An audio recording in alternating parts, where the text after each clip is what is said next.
В Печору поступят дополнительные средства на зарплату учителей. Ранее депутаты-единороссы Совета Печоры обратились в региональный парламент по вопросу дефицита бюджетных средств на заработную плату педагогов города. На основании обращения председатель Госсовета Коми совместно с другими депутатами провел несколько совещаний с Министерством финансов республики. Участие в решении вопроса принимал и региональный Минобраз. Результатом совместных действий стало выделение дополнительных средств на выплату педагогам.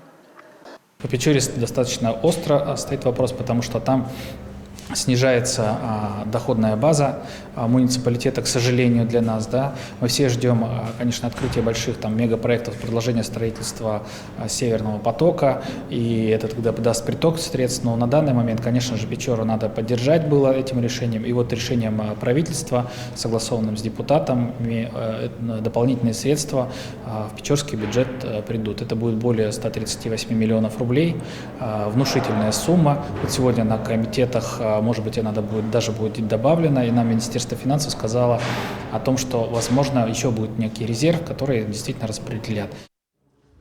Илья Семяшкин добавил, ситуация с зарплатами педагогов на особом контроле правительства и парламентариев.